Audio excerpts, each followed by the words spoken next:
What happened on the night of March 1st, 2026, at RAF Akrotiri in Cyprus is more than just a military incident. It is a moment that exposes the fragile edges of global security, the intricate web of alliances, and the real dangers that emerge when decades of geopolitical tension finally erupt. Imagine, for a moment, the quiet hum of an RAF base at midnight, the kind of silence that is usually punctuated only by the routine roar of jets taking off or the distant thrum of supply convoys. Now, imagine that same quiet shattered by the alarm of a suspected drone strike, lights flashing, personnel running to defensive positions, missiles tracked on radar, and typhoons scrambled into the night sky. This was not a drill. This was reality. And for those stationed there, it was a stark reminder of how war can suddenly arrive at even the most remote outposts. RAF Akrotiri has long been a key component of the United Kingdom's military posture in the Eastern Mediterranean. Established during the Cold War, the base has seen decades of strategic activity, hosting reconnaissance aircraft, refueling tankers, and fighter jets capable of projecting power across the Middle East and North Africa. Its location in Cyprus is not accidental. Sitting at a crossroads of Europe, the Middle East, and North Africa, it has been used historically for intelligence gathering, support for peacekeeping missions, and as a staging point for operations in conflicts that span Iraq, Syria, and beyond. For decades, it operated quietly, a hub of military readiness, but largely out of the public eye. Yet, in the span of a few hours, it became front-page news, a symbol of the growing conflict that now threatens to engulf the region. The chain of events that led to this crisis began just the day before. On February 28, 2026, Israel and the United States carried out a highly coordinated strike against Iran's leadership and military infrastructure. Reports confirm that Supreme Leader Ayatollah Ali Khamenei was among those killed, along with several high-ranking military officials. This was not a minor tactical strike. It was a strategic shock, designed to cripple the command structure of a nation that has long positioned itself against Western influence in the region. The precision and scale of the operation stunned global observers, immediately setting off waves of tension that spread across the Middle East and beyond. Iran's response was swift and uncompromising. Within hours, ballistic missiles and armed drones were launched toward U.S. assets, allied forces, and regional partners across the Gulf. Israel, Bahrain, Kuwait, Qatar, the United Arab Emirates, and Jordan all reported attacks, some intercepted, others causing material damage. 4 British forces stationed in the region, the danger became immediate. The Ministry of Defense confirmed that RAF Akrotiri had been the target of a suspected drone strike at around midnight, a reminder that no location, however remote or secure, was immune from the escalating conflict. For the personnel at RAF Akrotiri, the night was tense. Alarms sounded across the base, air defense systems tracked multiple potential threats, and Typhoon jets took to the sky in defensive patrols. Reports indicate that the base was able to respond effectively, and there were no casualties, but the psychological impact of such an incident is profound. Military installations are designed to withstand attacks, but the sudden realization that the threats of a distant conflict could arrive at your doorstep in the form of drones and missiles is a sobering one. The British government's response was measured but firm. Prime Minister Sir Keir Starmer emphasized that the UK was not involved in the initial strikes on Iran, highlighting lessons learned from past conflicts such as Iraq. Yet he confirmed that the UK had agreed to a US request to allow the use of British military bases, including RAF Akrotiri, RAF Fairford in Gloucestershire, and Diego Garcia in the Indian Ocean, for defensive operations. This decision was framed in the context of collective self-defense and the protection of British lives, signaling a careful balancing act between strategic partnership with the US and avoiding direct engagement in offensive actions. Across the region, the conflict escalated rapidly. Iranian forces continued to launch drones and missiles, some aimed at coalition bases housing British and US personnel. In one notable incident, a UK counter-drone unit in Iraq intercepted an Iranian drone heading toward a coalition base.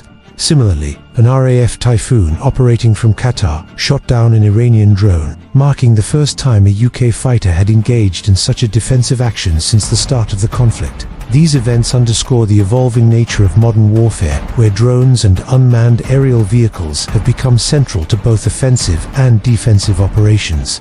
The stakes are not only military but geopolitical. Cyprus, a small nation with historic ties to the UK, found itself drawn into the conversation. The Cypriot government stressed that it was not a target. Following a telephone call between President Nikos Christodoulides and Prime Minister Starmer. Nevertheless, the proximity of British bases to potential Iranian attacks underscores the broader strategic vulnerability of even neutral or allied territories in this volatile region. While RAF Akrotiri remained the focus of attention, other British assets were also engaged.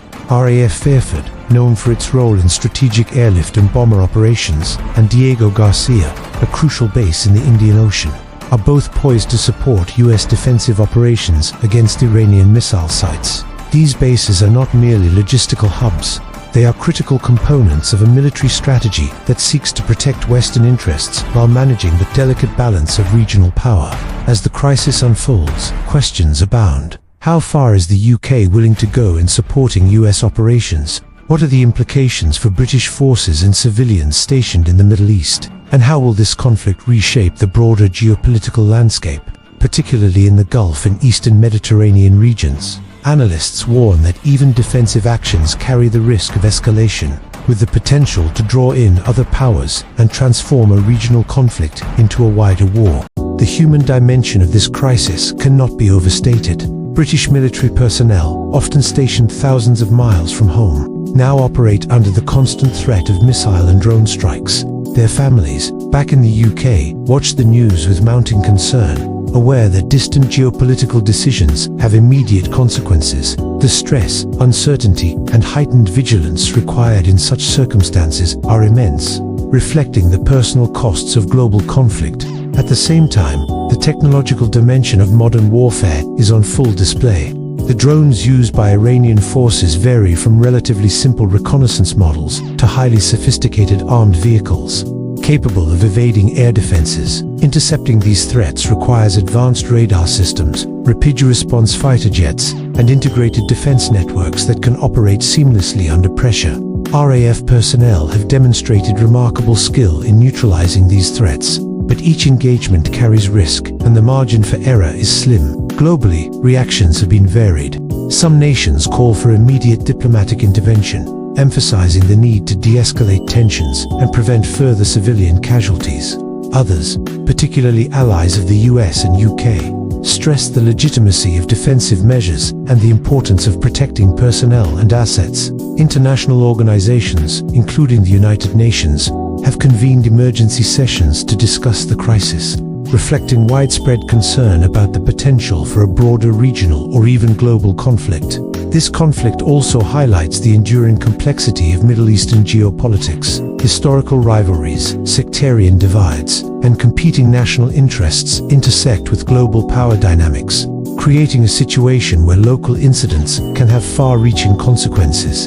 For the UK, which has long maintained a strategic presence in the region, this crisis underscores the challenges of balancing military readiness, diplomatic responsibility, and national security. As the days unfold, the situation remains fluid. Additional missile and drone attacks are possible, and the UK continues to monitor threats to its personnel and facilities closely. Decisions made by military and political leaders in the coming hours and days will have profound implications, not only for the immediate safety of personnel, but for the long-term trajectory of UK involvement in the region. The events at RAF Akrotiri serve as a microcosm of the larger conflict, a single incident reflecting the intersection of military technology, human courage, political calculation, and the unpredictable nature of modern warfare.